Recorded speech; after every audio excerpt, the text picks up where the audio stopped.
telusuri bagaimana pelaksanaan manasik haji. Saat mana kita akan melaksanakan ibadah haji dan kemudian kita akan meneruskan berniat umrah di Ja'rah. Baiklah, insyaAllah ayah dan bunda, sebelum kita daripada bergerak lebih jauh, alangkah indah dan baiknya kalau kita membaca surah Al-Fatihah, mengambil daripada keberkatan daripada Ummul Kitab. Mudah-mudahan perjalanan kita dan ziarah kita pada pagi ini diberkati oleh Allah Subhanahu wa taala. Al-Fatihah. A'udzu billahi minasy syaithanir rajim. Bismillahirrahmanirrahim. Alhamdulillahi rabbil alamin arrahmanir rahim maliki yaumiddin. Iyyaka na'budu wa iyyaka nasta'in. اهدنا الصراط المستقيم صراط الذين أنعمت عليهم غير المغضوب عليهم ولا الضالين آمين آمين آمين يا رب العالمين. Mudah-mudahan insya-Allah ayah dan bunda dengan keberkatannya apa yang kita baca surah Fatihah itu, yang mana Allah Subhanahu wa taala mempermudahkan perjalanan kita.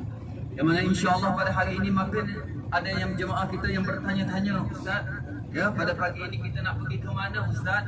Ya, adakah kita nak pergi berwukuf? Ada yang tanya nak pergi berwukuf di Arafah pun ada ya. Bersemangat ya di kalangan kita ya. Yang mana ibadat umrah ni kita tak ada wukuf, hanya haji sahaja. Pada pagi ini yang mana Ustaz akan bagi tahu kepada ayah dan bunda cara pelaksanaan ibadat haji.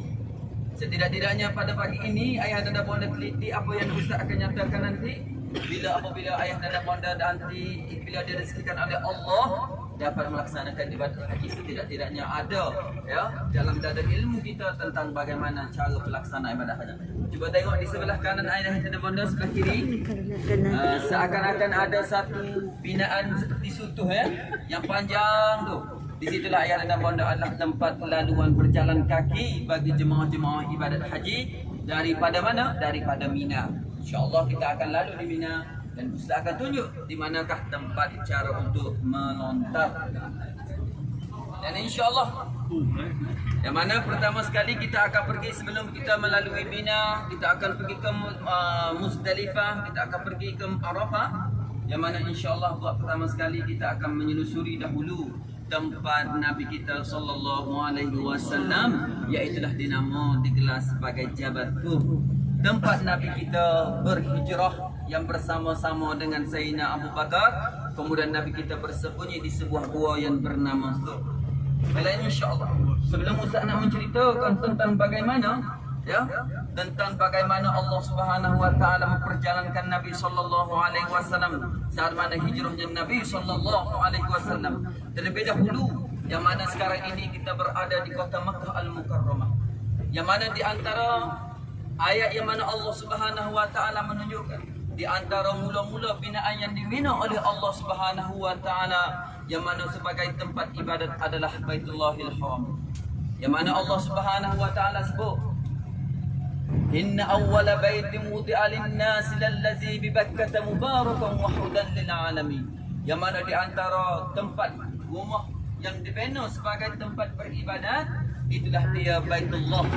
Kalau kita melihat tengok sejarah di dalam satu kitab Tarikh Kaabah, asal binaan Kaabah ini adalah dibina oleh para malaikat. Saat mana malaikat ini bertanya tentang bagaimana Allah Subhanahu wa taala, ketika mana saat Nabi Allah Subhanahu wa taala memberitahu kepada malaikat bahawasanya aku akan menjadikan satu khalifah di atas muka bumi. Inna Allah wa malaikatahu yusalluna innal ladzina macam mana yang mana malaikat ni? Wa iz qala rabbuka lil malaikati inni ja'ilun fil ardi khalifah. Qalu ataj'alu fiha man yufsidu fiha wa yasfiku ad-dima'. Jawabnya para malaikat. Apabila Allah Subhanahu wa taala bagi tahu kepada malaikat, sesungguhnya aku akan menjadikan khalifah di atas muka bumi ini, maka berkatanya para malaikat, "Ya Allah, adakah engkau akan menjadikan khalifah di atas muka bumi ini?" Yang mana mereka ini akan melakukan penumpahan darah. Dari sebab pertanyaan itu, jawapan itu daripada malaikat, maka malaikat rasa bersalah dengan Allah. Maka para malaikat ni dia memusing ataupun tawaf di mana? Di kursi Allah, di arasy Allah. Maka disebab itulah maka Allah perintahkan kepada para malaikat supaya tawaf di Baitul Ma'mur, di langit yang ketiga itu. Yang mana kalau kita melihat dalam satu kitab Tarikh Kaabah bagi Syekh Abdul Rahim Al-Klantani, sekiranya batu itu dilontarkan daripada Baitul Ma'mur, nescaya batu itu akan jatuh di atas Kaabah. Berbetul nak ayatnya betulnya sama betulnya di antara Baitullahil Haram dengan Baitul Ma'mur.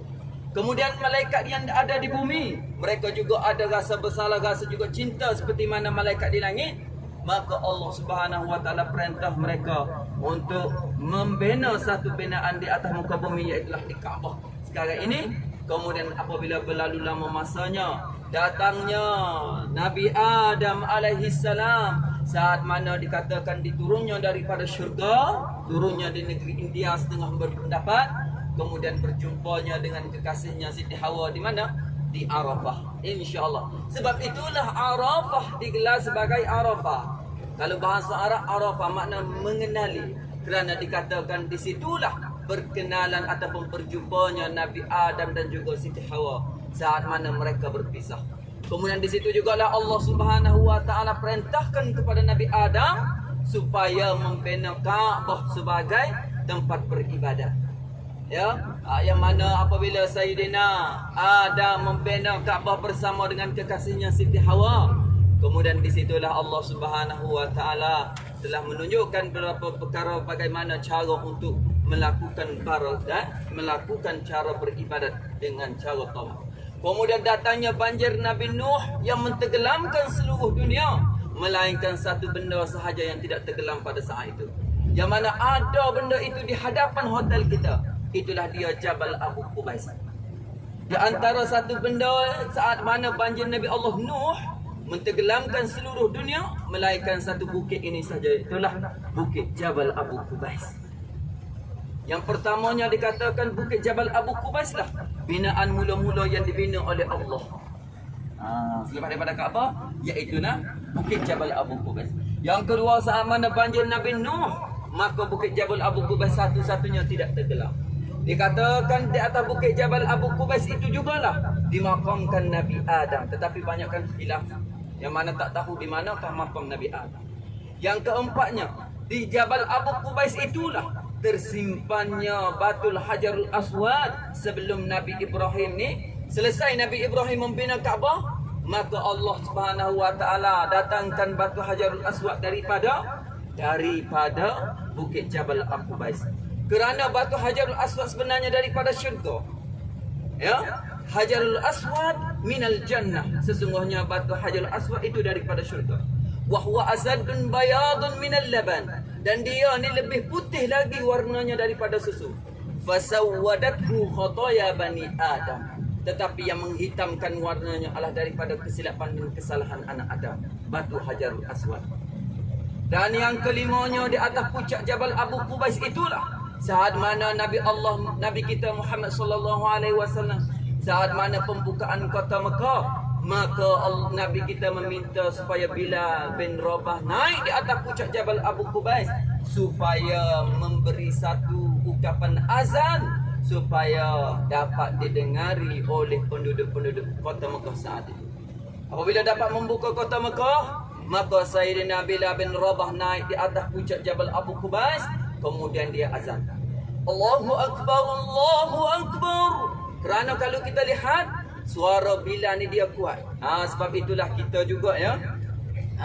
Sebenarnya kalau boleh ya, kita boleh ambil di sini yang mana apabila kita nak mencari orang yang azan, yang pertamanya lah dia ini kalau boleh orang yang alim, orang yang pandai tentang hukum hakam. Yang keduanya orang yang suara sedap. Kalau tempat kita berbeza dah.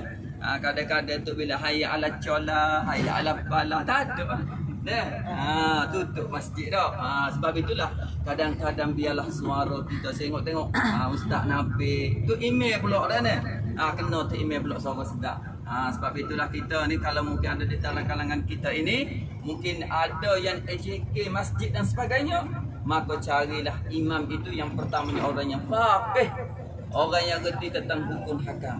Kemudian orang hafiz, orang yang hafaz Al-Quran, ya. Baik. Saat mana Sayyidina Abu Bakar azan, hayya 'alas salat,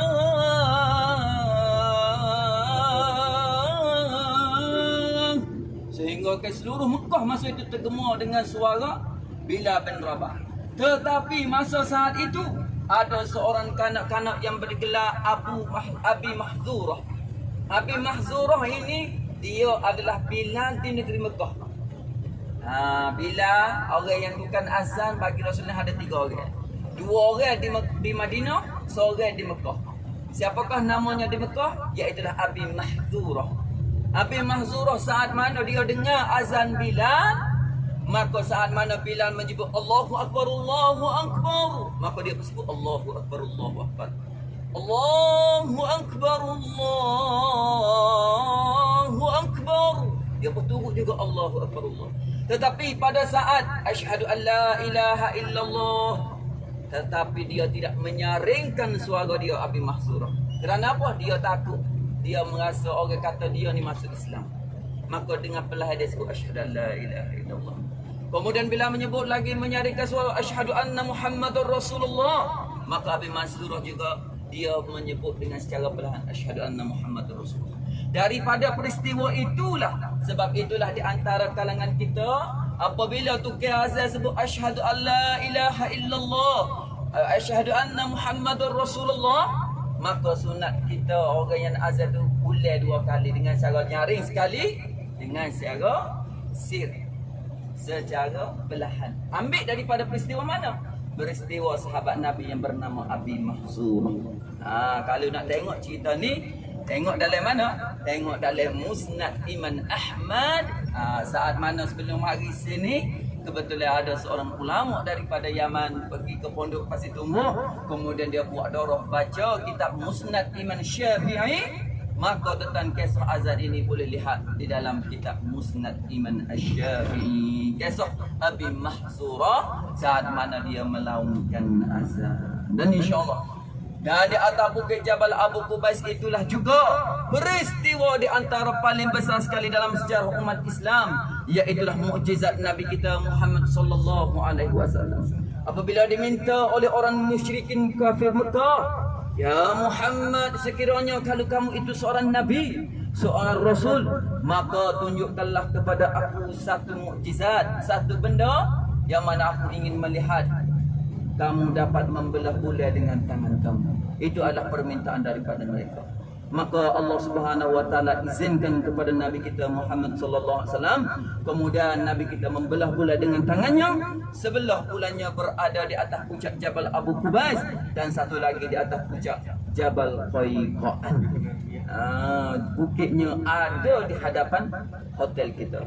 Mukjizat, perkara yang luar biasa yang Allah Subhanahu wa taala berikan kepada seorang nabi dan rasul. Kalau kita lihat Nabi Musa yang mana tukatnya menjadi ular, bagaimana Nabi Isa yang dapat menghidupkan orang mati. Ini adalah di antara mukjizat yang Allah berikan kepada nabi-nabi, dan insya-Allah nanti ustaz akan nyatakan lagi kepada ayat 64. Mungkin ada jemaah kita yang bertanya, ustaz, bagaimana kadang-kadang kalau kita lihat ya, orang-orang Firaun, bagaimana hebatnya Firaun yang mana dia boleh mengarahkan air sungai Nil. Sekiranya air sungai boleh bergerak daripada atas turun ke bawah, dia boleh mengarahkan daripada bawah naik ke atas. Itu perkara yang mencarikan adat. Maka ulama mentafsirkan memberi makna itu adalah istidraj. Apakah makna istidraj? Supaya Allah minta supaya biar dia tu lebih lagi kesesatan, supaya Allah nak azab lebih teruk lagi di akhirat nanti. Ya, bolehlah lihat tentang peristiwa ni, perbezaan di antara istidraj, boleh tengok di antara perbezaan mukjizat dan sebagainya. Dan insya-Allah yang mana kita akan berhenti seketika di Jabal Tur, tempat mana kata Nabi kita ini berhijrah, Nabi kita bersembunyi di atas puncak Jabal Sur. Sur-sur ini adalah nama bagi lembu jantan, nama lembu jantan. Ya, kerana dikatakan dalam satu kitab bahawasanya lembu kepunyaan Abdul Manaf, kemudian dia ni terlari daripada jagaan dia, naik di atas bukit tersebut, maka dinamalah Jabal Sur. Sebab itulah kadang-kadang peristiwa sesuatu benda ni lekat jadi kampung dah ni. Kalau di Terengganu ada juga nama dia. Nama kampung tu Imeh Rapa. Dah. Ganu dah ada satu tempat tu tak nak buat ubah nama dia sehinggalah sekarang ni dinama sebagai Tok Imeh Rapa. Nanti ustaz akan cerita dah. Apa yang penting ayah nada bonda, cuba tengok di sebelah kanan ayah nada bonda. Inilah Bukit Jabal Sur. Tengok ada orang yang mendaki ya. Ada orang yang mendaki Jabal Sur. Saat mana ustaz datang dengan Ustazah Asma Harun, ketika mana ustaz bawa dia, dia nak naik. Boleh ustazah kalau nak naik Jabal Sur. Kerana macam mana? Sebab Ustazah Asma ni, ya, Ustazah Asma ni dia rasa semangat nak naik Jabal Sur ni mungkin dalam 2 jam setengah dia mendaki. Ya. Dia kata, ustaz, ketika mana saat Nabi kita berada dengan Sayyidina Abu Bakar di atas puncak Jabal Sur, Asma binti Abu Bakar naik membawa bekalan kepada ayahandanya dan juga kepada Rasulullah. Biarlah hari ini Asma binti Harun dapat sampai ke puncak dia. Tapi Ustaz Asma alhamdulillah sampai Ustaz bawa. Tapi semangat dia hebat, yang mana berapa kali dia jatuh ya saat mana mendaki Jabal Sur. Tetapi Ustaz tak bawa jemaah Ustaz naik Jabal Sur ya, kerana terlalu tinggi dengan tangganya tiada dan sebagainya. Tetapi insya-Allah kalau ada malam yang kosong, kita bawa ayah dan bonda untuk naik di Jabal Nur, tempat turunnya ayat yang pertama, Iqra bismi rabbikal ladzi khalaq. Dan insya-Allah apabila kita sampai, cuma satu je permintaan ustaz. Kalau kita terlewat, maka mungkin kita akan tawaf dalam waktu lepas zuhur ke, menyebabkan mungkin waktu panas dan sebagainya. Sebab itulah kalau boleh ya kita lebih awal. Dan hari ini pun alhamdulillah. Sebenarnya kalau boleh tadi pun ustaz ya, bila jemaah kita semua dah cukup, barulah ustaz call. Bas kita baru dia mari. Tapi hari ni ustaz tak pun dia mari dah. Bila dia mari dah memang dia tak boleh berhenti lama ya. Tak ada nyari-nyari dah jemaah kita nak tertinggal ya. Tapi alhamdulillah lah. Okey. Cuma kita lewat hanya beberapa minit.